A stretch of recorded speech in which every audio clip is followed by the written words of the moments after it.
Hola a todos, mi nombre es María Fernanda Manríquez García y este es un video explicativo del proceso de destilación en el cual incluiré la aplicación del método de McCabe-Thiele para la destilación fraccionada. Esto como parte de la materia de bioseparaciones fluido-fluido para Ingeniería Biotecnológica en la Unidad Profesional Interdisciplinaria de Ingenierías Campus Guanajuato. Comenzaremos con una pequeña introducción.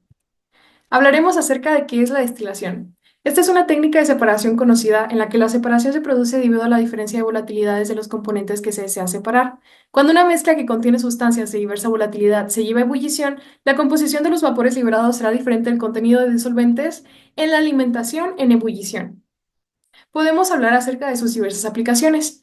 El proceso de destilación es una de las operaciones unitarias más importantes en la industria química y petrolera, aunque en la industria alimentaria también se utiliza. Algunas de las aplicaciones generales son la producción de alcoholes, para la obtención de alcoholes puros como el etanol desde mezclas fermentadas, en la refinación del petróleo, ya que la destilación fraccionada se utiliza para separar componentes del petróleo crudo como la gasolina, el queroseno y aceites lubricantes, en la producción de productos químicos, separación y purificación de elementos como solventes hasta resinas, y en la industria alimentaria, ya que ayuda a la obtención de aceites esenciales y en la producción de bebidas alcohólicas. Más específicamente, en mi área, el área biotecnológica, podemos encontrarla en diferentes áreas de aplicación.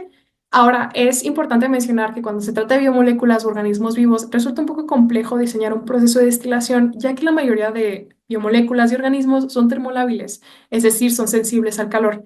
Aún así, la podemos encontrar en un sinfín de aplicaciones en el área industrial y de investigación. Aquí añado dos ejemplos de investigación utilizando un proceso de destilación. La primera aplicación es la separación de bioetanol utilizando destilación de paso y la segunda es la destilación para la recuperación in situ de productos de fermentación volátiles. Ahora bien, podemos también dividir las aplicaciones por el área de la biotecnología a la que pertenecen. Aquí mencionamos dos aplicaciones, de acuerdo a sus áreas, que son la biotecnología roja y la biotecnología blanca. La biotecnología roja la podemos encontrar en procesos médicos y farmacéuticos, mientras que la blanca está en procesamiento textil, de alimentos y químico. De forma general, en la blanca se utiliza para la purificación de productos, como en la separación de alcohol y agua, la recuperación de disolventes o sustratos, como el reciclaje de glucosa en fermentaciones, y también se puede combinar con la reacción para la purificación del producto y su activación en sistemas de procesos de base biológica o sistemas biotecnológicos dentro de una columna de destilación reactiva. Esta es una aplicación un poco más moderna. En la biotecnología roja la encontramos principalmente en la recuperación de solventes y sustratos. Esto es porque en biotecnología roja, cuando se trata de productos destinados al área farmacéutica, tenemos elementos o sustancias que son muy similares entre sí químicamente y tienen puntos de ebullición muy altos, aunque la podemos encontrar también para la separación de productos como los ácidos grasos omega 3, los cuales son un suplemento alimenticio muy demandado en la actualidad. Y bueno, hablaremos un poco acerca de los tipos de destilación que se dan en una sola etapa. La primera es la destilación flash o destilación rápida. En este proceso que se verifica en una sola etapa, la mezcla líquida se vaporiza parcialmente. Se permite que el vapor establezca un equilibrio con el líquido y entonces se separan las fases de vapor y de líquido. Esto se puede hacer por lotes o en régimen continuo. Funciona bien cuando las sustancias tienen puntos de ebullición muy lejanos entre sí. La destilación simple es la cual en la que se introduce primeramente el líquido en un recipiente de calentamiento y paulatinamente se hierve. Los vapores se extraen con la misma rapidez con la que se forman y se envían a un condensador donde se recolecta este vapor, al que llamaremos destilado. La primera porción de vapor condensado es más rica en el componente más volátil, componente A, y a medida que se procede con la vaporización, el producto vaporizado es más pobre en el componente A. La destilación simple con arrastre de vapor, por otra parte, es una destilación en donde se incluye vapor de agua, dado que sustancias con alto punto de ebullición son casi insolubles en esta. Entonces se logra una separación a temperatura más baja por medio de una destilación simple con arrastre de vapor. Este es un método que se utiliza con bastante frecuencia para separar un componente de punto de ebullición muy alto que contiene cantidades pequeñas de impurezas que no son volátiles. Y la destilación estrella de este video será la destilación fraccionada. Y este es un tipo de destilación también llamado rectificación, en la que se tiene diferentes etapas con reflujo. Entonces, en esta destilación fraccionada podemos encontrar diferentes etapas con diferentes flujos de entrada y de salida. Entonces, el líquido de una etapa se conduce o fluye a la etapa inferior y el vapor de una etapa fluye hacia arriba, a la etapa superior. En cada etapa entra una corriente de vapor y una corriente líquida que se mezclan y alcanzan el equilibrio, y de dicha etapa sale una corriente de vapor y una corriente de líquido en equilibrio. Esta destilación es a contracorriente. Después hablaremos un poco acerca del equilibrio líquido-vapor, empezando con las sustancias puras. Una sustancia pura es aquella que tiene una composición química fija en cualquier parte y algunos ejemplos son agua, nitrógeno, helio y dióxido de carbono. Una mezcla de dos o más fases de una sustancia pura se sigue considerando sustancia pura siempre que la composición química de las fases sea la misma. Las fases en las que se puede encontrar son sólida, líquida y gaseosa. Dos fases de una sustancia pueden coexistir en el equilibrio. Algunos ejemplos son el agua que existe como mezcla de líquido y vapor en la caldera y el refrigerante que pasa de líquido a vapor en el congelador de un refrigerador.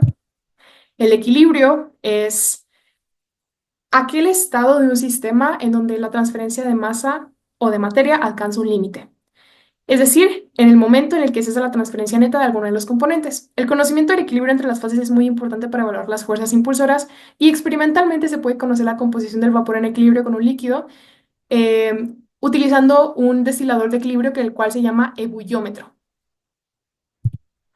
Y bueno, antes de continuar, creo que es importante mencionar los siguientes términos, que es el líquido comprimido, el líquido saturado, el vapor saturado y el vapor sobrecalentado. Líquido comprimido es cuando no está a punto de evaporarse, es un líquido que está subenfriado. Líquido saturado es aquel que está a punto de evaporarse, el vapor saturado es aquel que está a punto de condensarse y el sobrecalentado es aquel que no está a punto de condensarse, es decir, está arriba de su temperatura de condensación. Entonces, a una determinada presión, la temperatura a la que una sustancia pura cambia de fase se llama temperatura de saturación y del mismo modo, a una temperatura determinada, la presión a la que una sustancia pura cambia de fase se llama presión de saturación.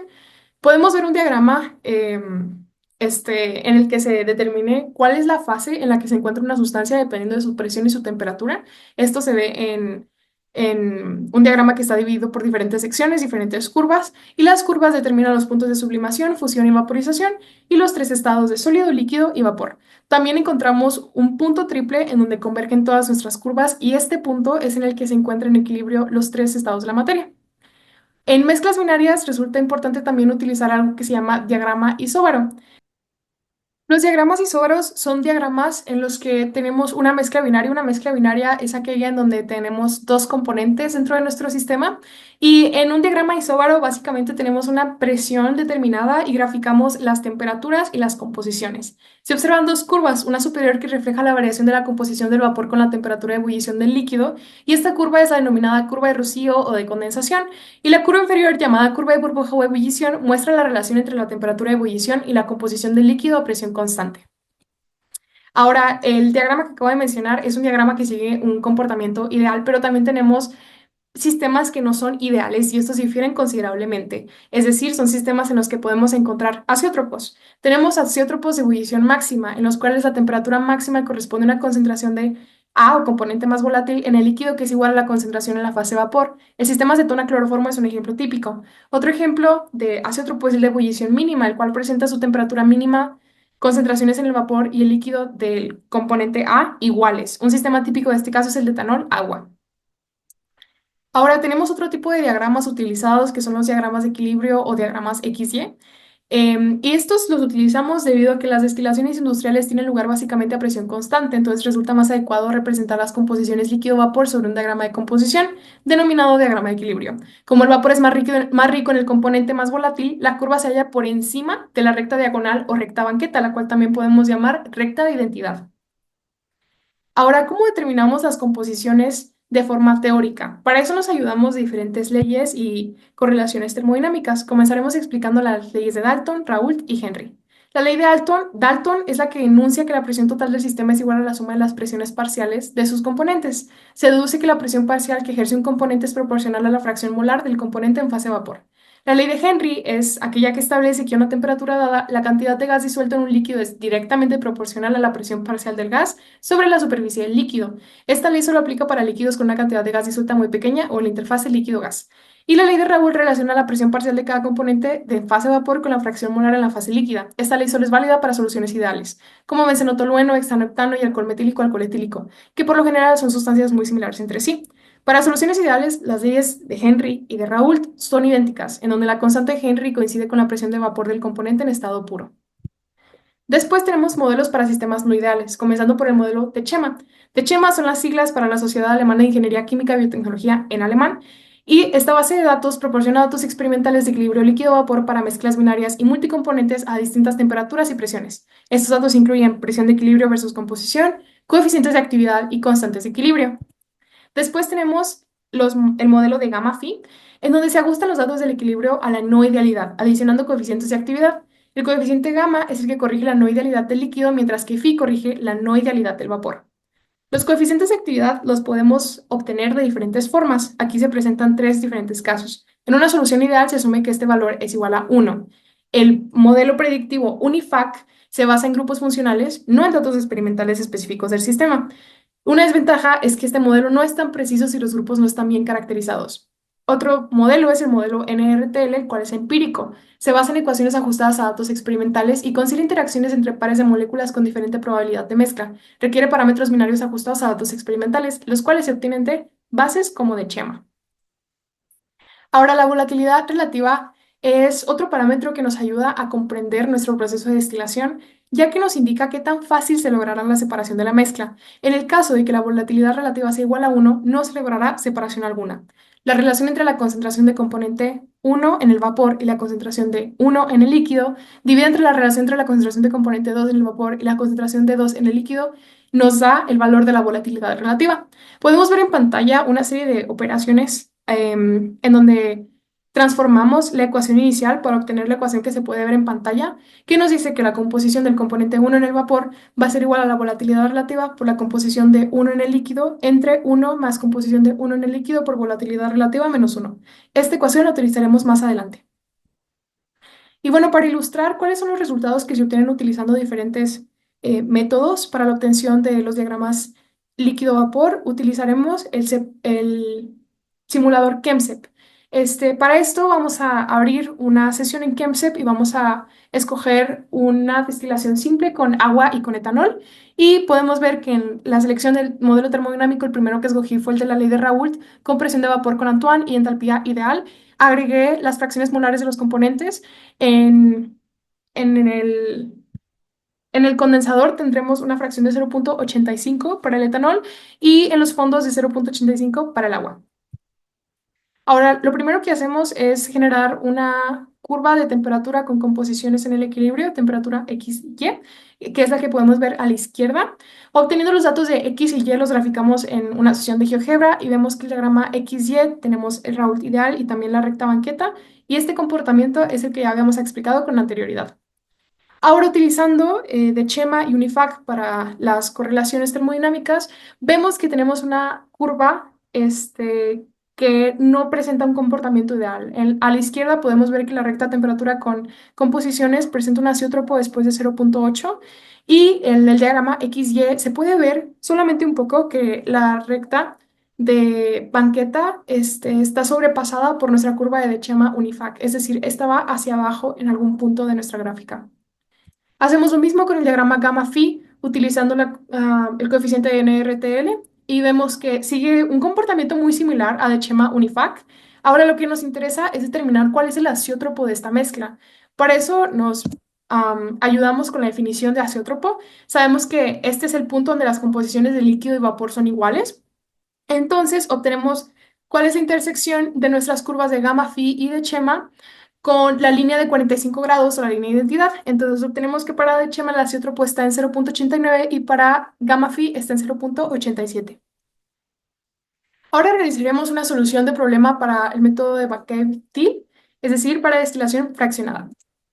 El problema lo obtenemos del libro de tecnología de alimentos de Albert Ibarz y es el problema 20.3, el cual dice que se somete a una destilación fraccionada continua a una mezcla binaria que contiene un 40% en volumen del componente volátil y se desea obtener un destilado cuya fracción molar de componente volátil sea de 0,90 y un producto de cola de fracción molar en componente pesado de 0,93. La volatilidad relativa del componente volátil respecto del pesado puede considerarse constante igual a 2,85 y la columna trabaja con una relación de reflujo de 75% superior a la mínima. Nos pide calcular los datos del equilibrio, el número de etapas teóricas y el alimento es vapor saturado y en qué plato se debe introducir la corriente de alimentación.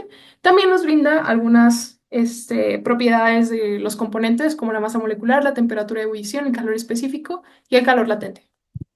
Comenzaremos obteniendo los datos de equilibrio con la ecuación que les había presentado con anterioridad, la ecuación que relaciona las composiciones con la volatilidad relativa, y utilizando esta ecuación solamente sustituimos que la volatilidad relativa tiene un valor de 2,85 y lo graficamos en una sesión en GeoGebra. Después le pedimos a GeoGebra que nos genere una tabla de datos que vaya desde el dominio de 0 hasta 1. Y estos son los datos de equilibrio de la mezcla binaria utilizando GeoGebra como calculadora gráfica. Una vez hecho esto, podemos proseguir con el método de McCabe-Thiele para obtener los platos teóricos. Aquí está el diagrama de McCabe-Thiele, en donde vemos que tenemos tres rectas principales, que son la recta de enriquecimiento, agotamiento y la recta Q. Y los pasos es construir el diagrama XY, incluyendo la recta banqueta, trazar recta Q, trazar recta de enriquecimiento, la de agotamiento y realizar el trazado de platos.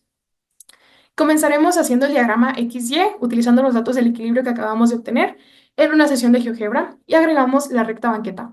Una vez hecho esto, obtenemos la recta Q con la ecuación que se puede ver en pantalla y vemos que para vapor saturado o vapor a su punto de rocío, Q es igual a 0 y la pendiente también. Sustituyendo los datos con la composición en la alimentación, obtenemos que la recta Q tiene un valor de Y es igual a 0,4 o la composición en la alimentación. Entonces, graficamos esta recta y aparte puse de forma ilustrativa cuáles son las composiciones que nos brinda el problema, que es la composición en el refinado, en la alimentación y en el destilado, que son de 0,07, 0,4 y 0,9. Ahora obtenemos la relación del reflujo mínimo, la cual nos podrá ayudar a obtener el reflujo y posteriormente la recta de enriquecimiento. Comenzamos con la ecuación que se puede ver en pantalla. Vemos que tenemos la composición en el destilado, la composición en el vapor saturado y la composición en el líquido saturado.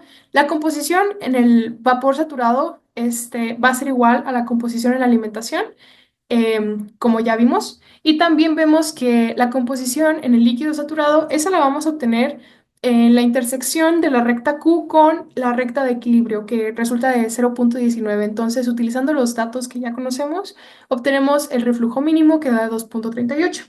Después multiplicamos este valor por 1,75 y obtenemos que el reflujo es de 4,17. Este valor lo sustituimos en la ecuación que se puede ver en pantalla y obtenemos así la recta de enriquecimiento.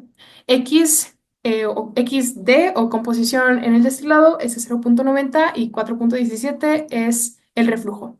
Así obtenemos que la recta es de 0,8066X más 0,1741.